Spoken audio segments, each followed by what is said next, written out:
in your Bible book. Yesterday we talked a little bit about Miriam and the time that she and Aaron thought that they were maybe as important as Moses. They thought that the people should listen to them and that they didn't have to obey Moses, and they had a lot of complaints. And God said, Miriam and Aaron, you come to me. I want to meet you at the tabernacle. And the three of them, Moses, Miriam, and Aaron, went to the tabernacle. Remember that story? And God says, Miriam and Aaron, come here. Have you ever had your mom say that to you? Hey, you, come here. I want to talk to you. Well, that's what God said. I want to talk to you. And they came forth. Moses stayed back. And God said, Moses is my man. I've chosen him from the beginning. He was my chosen one. And how dare you go against him? And how dare you think you're as good as he is? And so God says, Moses, my man, you are to obey him. And when God, the Lord, disappeared, or he went away, Miriam was as white as snow with leprosy, and which was a dreaded disease. And Aaron didn't know what to do. He yelled for Moses, Moses, can you pray to God to take it away? And Moses did. And the Lord took away her leprosy. But she had to be outside the camp for 7 days. And that's kind of like out in the desert by herself for 7 days for what she had done, talking against Moses. So that quiz you can take as soon as you're through with this. As soon as you're through with this video, then you can take that quiz. But I want to tell you another story. It's not in our Bible books, but just let me tell you too, since I have the cards. Okay. So the people have waited for 7 days for Miriam to get better. They're in this place, and I think it's Kadesh Barnea, and they're really close to going into the Promised Land. Just a few miles, and they'd be there. They're right there. But the people are scared. They go, oh, well, we don't even know what the land's going to look like. They knew people lived there, but they didn't know what the people were like or what it looked like. And so they were hesitant, even though God said, yes, go in and take the land. It's all yours. I've promised it to you. But the people just couldn't decide. So they said, can we go scout it out? So God told Moses, okay, choose one person from each tribe. Remember, there were 12 brothers. Choose one person from each tribe, and that included Joshua, and it included Caleb. And so there were 12 guys, and they were going to go in, and they were going to be spies in the land. So they left, and the people were going to stay and wait for them. And so they waited, and they waited, and they waited, and they waited.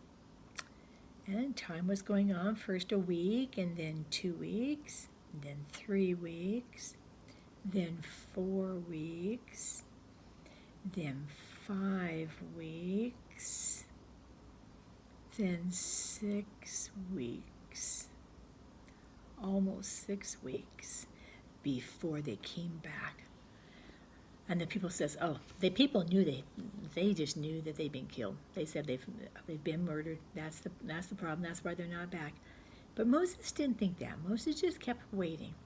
And sure enough, 40 days later, they came back.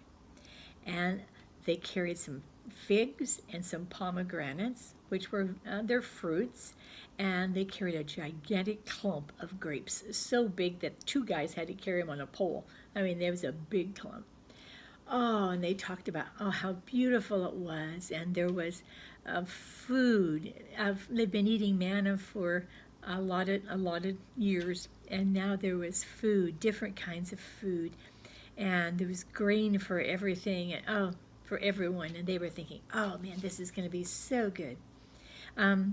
However, they were afraid. And Joshua and Caleb said, oh yeah, let's just go in right now. We'll get packed our tents up and we'll be ready to move in. And the other 10 guys said, no, there is no way. Yes, it's true. It's full of food. Yes, it's wonderful that way. But they have walled cities. Remember Jericho? Remember that, Jericho? Okay. They had walled cities. And we met some giants.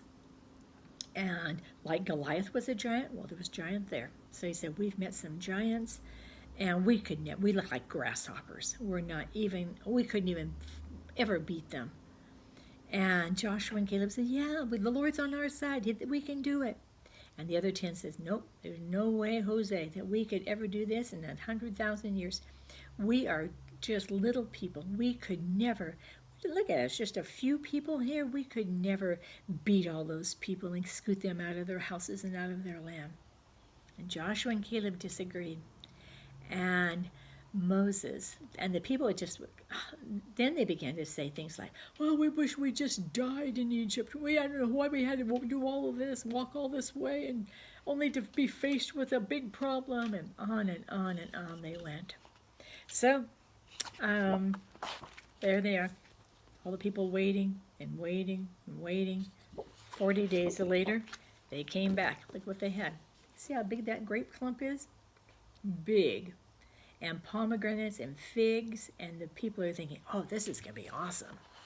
But no, fuss, fuss, fuss, complain, complain, complain. And Joshua and Caleb on one side, and the other 10 on the other side, saying, no, there's no way that we can do it. And so Moses, he didn't know what else to do, so he just lay down and prayed. Father, what are we going to do? You know, the people are ready to stone me. They're ready to kill me because I think they should go in and they don't want to go. They don't want my leadership. On and on it goes. And so God said, you know, I've had it with these people. And there you can see all their mad faces. Okay? And there's Moses and Aaron praying, asking the Father's wisdom. And people mad, we shouldn't go in. If we go in, we'll get killed. And so God said, since you won't obey me, turn around and go back toward the Red Sea. Oh man, that got their attention. What?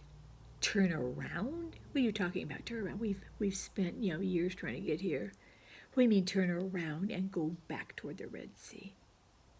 And they were so mad. No, we're not going to turn around. We have walked and we have walked. We've been looking forward to this promised land.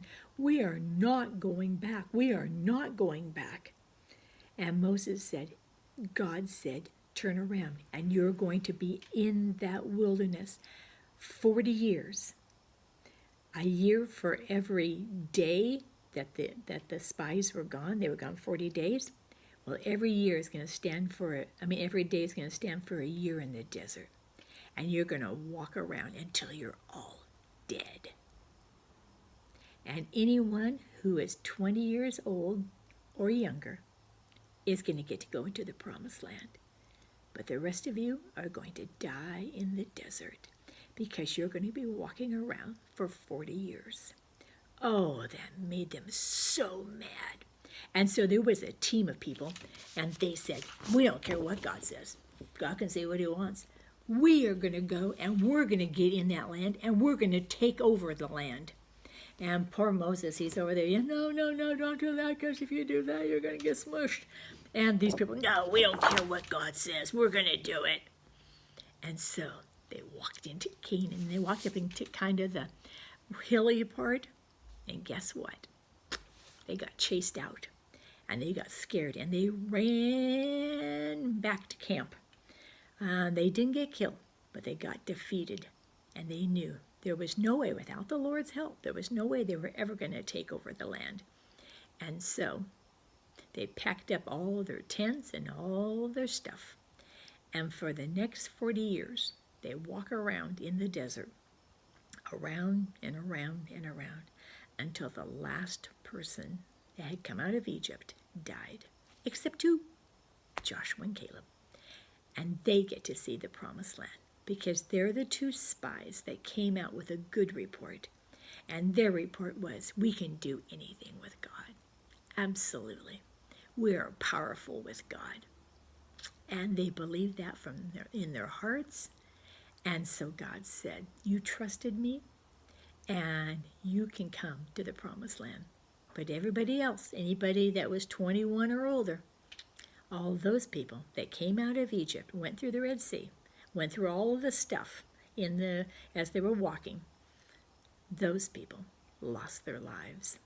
And guess what happened to the 10 spies? The 10 spies died. God had a plague on them.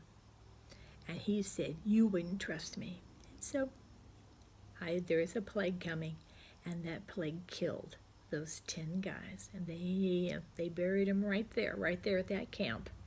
And their children and their wives and the rest of them started to walk back toward the Red Sea. And they spent the next 40 years there. Now, isn't that a story? Absolutely. Talk to you later. Bye-bye.